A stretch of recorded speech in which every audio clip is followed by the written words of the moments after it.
Welcome to another episode of Creating You in the Universe with Sandra and Leah. This week, we are talking all about a universal law. One that probably has multiple names depending on your Google search, but today we are calling it energy in equals energy out. And before we go in, as always, we are starting with our intent. So Sandra, take it away. I intend for anyone coming across this video, past, present, or future, to not only know that you're worthy, but know and understand that you're worthy and creating your blessed self in this beautiful universe that we reside in. Love it. I like, the second know in there. Like, there is a knowing. It's a remembering of, I want to say the bad ass that you are. It's like, yeah, I know. And then it's like, yeah, I know. Yeah. Exactly. So today's topic is energy in equals energy out. And the reason why this came up was partly because we're both experiencing it, but another reason is I had a client recently who came in, and one of the processes that I check in with intuitively is, are there any universal laws that apply to this person? And this week, more than once, it's come up, energy in equals energy out. And in this particular case, this client has been very diligent working on their dreams, making magic and manifestation happen in a field of work that's very similar to how Sandra and I are right now in creating you in the universe. And so it was kind of like this reminder that, hey, every energy that you put into this project, it does go somewhere and you will get something out. And the main message in this instance being, keep doing what you're doing, because there will be a reciprocating end. It's not all for nothing. So that's kind of why I wanted to bring forth this idea today. Yeah, so energy in, energy out can be used or talked about also as input in, input out. Like Leah said, there's various ways of expressing this, or different ways that it has been expressed in the universe. Yeah, I love what you were saying there. One thing that comes up as you're talking is so many people, especially entrepreneurs, are always like, when they're starting out, they have this fantasy, so to speak. Just go with me for a second. They have this fantasy from it, like, I want this. I want to be able to go on and work in my own hours, and like, I don't have to answer to anybody, and I can do what I want when I want to do. And they have this this thing in their mind. And oftentimes, especially for anyone who've just started, it never happens. Not in the very beginning. So it's like, you have to do all these jobs. There's so much to do. You have to get clients and retain clients and do the product and sell the business and do this and do that and do that. And so sometimes we can get off kilter or get off track or feel like this isn't going nowhere. I'm in a rut. And things like that. And it's just, in, energy out, you will get out of life what you put into it. A saying that I've been saying a lot on other podcasts and things is, what you believe on the inside, life will show you on the outside. So if it's the same thing, what you put in on the inside, you will receive on the outside.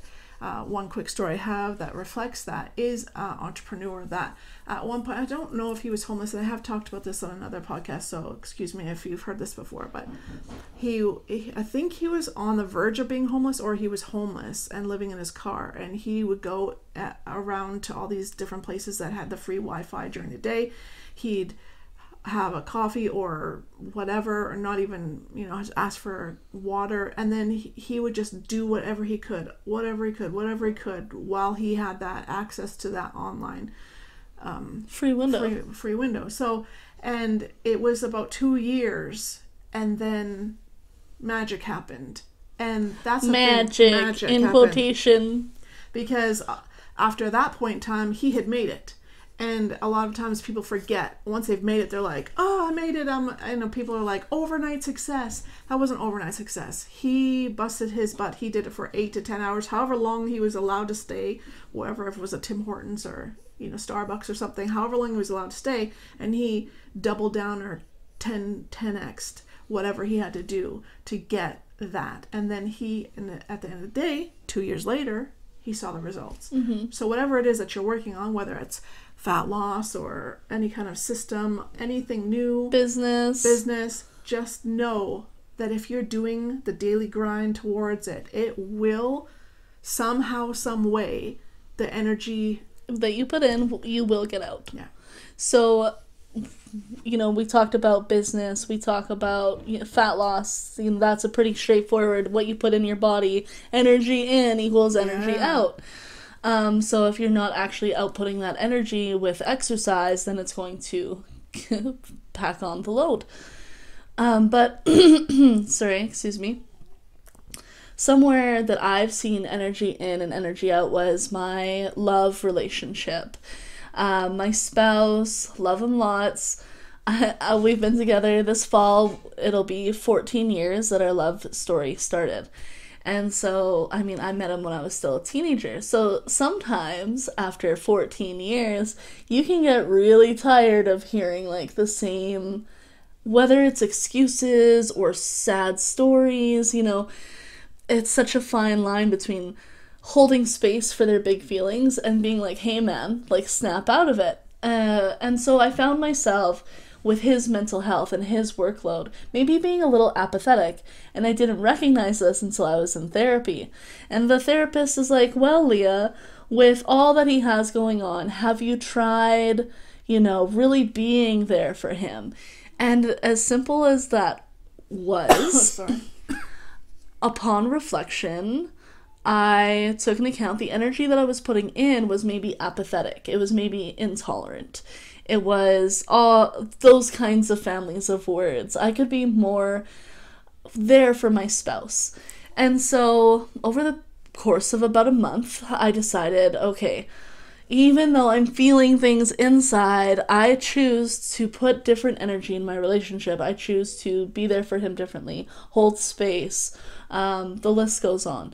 And so by changing the energy that I put into the relationship, in theory, this is what the therapist said, you should see a reciprocating, energy flow. And if it doesn't, then you can go forth in your relationship and reevaluate from then. If it's going good, you help nurture it and it nurtures you back. That's the ideal outcome. And that's exactly what happened.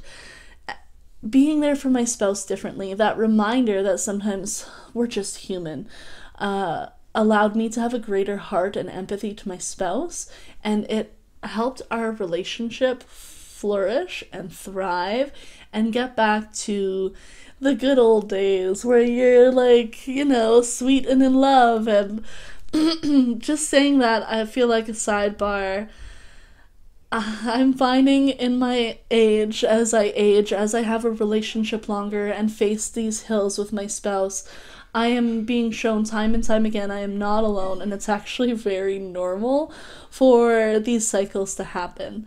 So energy in, energy out. Maybe someone needs to hear hey, hold space a little different for your very stressed spouse, instead of being I'm stressed too. Anyways, I think you get the idea. For sure. Thank you for that. And yeah, I had a thought that popped in, and I'm not sure if it's relevant anymore. I'm just trying to gather it back. Energy in, energy out. Just remember, how you perceive your day. Same thing. If you're starting your day off and it's in a bad mood, it's gonna manifest into other things, right? You stub your toe, the good old story. You stub your toe, and then you can either say, oh, I'm gonna just be careful for the next couple minutes and start my day, because you have the ability to change your day throughout any moment of the day. It doesn't have to be well, this day is ruined. How many people say that? Well, I'm just having a bad day, and it just gets worse and worse and worse and worse. So yeah, it affects energy in, energy out, input in, input out. All of it all works to be the same thing. So just careful of what you're saying, careful of what you're thinking, and always choose the blessed. Mm-hmm. So, as a child, I feel like we come across these spiritual concepts just through play. And because these are innate things that we cross every day. And for myself as a child, when I first came across that, I can remember at least, energy in, energy out, it definitely has to do with that mindset, the tone of the day. I was not looking forward to a class field trip that we had. It was a lot of hiking, and I felt very overwhelmed and tired and all the things. And there was a wiser adult, supervisor that's like, called me out, like, hey, sometimes what we put into things, we get out. So if you're putting in this negative attitude, what if, fake it till you make it, you started saying positive things? And so at first it started off very, I would say in third person Leah fashion, sarcastic, sassy, smart mouth, like, oh, look at me, I'm so happy, walking in this slippery mud. And by the end of the hike, I was probably the happiest person there. I was full on experiencing all the joy because that whole hike kept on putting in that energy, of good times, positive attitude. And sure, it started sassy, maybe a little spiteful and sarcastic, but by the end, it was real. And it's hard to deny those moments when you've lived them. So I invite you to draw on maybe some part of your past that you've experienced, changing that attitude so that you were putting energy in and it did equal the good times while the energy was coming back out. And a lot of times, for some reason, I don't know if it's taught a lot of the times, but I know that I for surely teach my children that somebody's always watching you. And at first they didn't realize what it was, and then it came a point in time where they felt that was creepy, and now they're starting to understand again that it is the universe that we're talking about. Somebody's always watching your actions and things. So we say when you go to a job and you're doing a job, whether it's at home or not, you're going to do it to the best of your ability at every point in time. It doesn't matter if you're not getting paid what you think you're going to get paid. If no one else in the job force or workforce is doing that particular thing, do it anyways. And do it because you have to understand that somebody's always watching. The universe keeps excellent records. Excellent. Spot on every time. Whether you believe that that's karma or the universe or God watching or your boss watching, it doesn't matter. Just if you go through your day feeling like someone's always watching you, yes, judging you, you could use it as a judgment, but for a higher purpose, not for to damn rub you your to nose hell in it. for all Right. eternity. Right. Use it for a higher purpose. Then not only will you do better in work, people will start to notice you. You'll get raises more. You might even get swooped up. I can't even count how many times.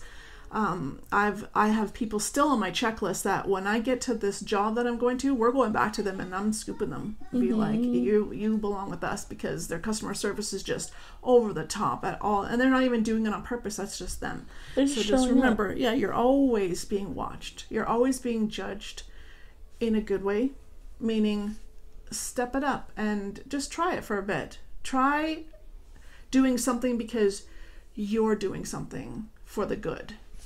I don't know that this story, but I've wanted to talk about this story for a little while. It's just a 2-second thing.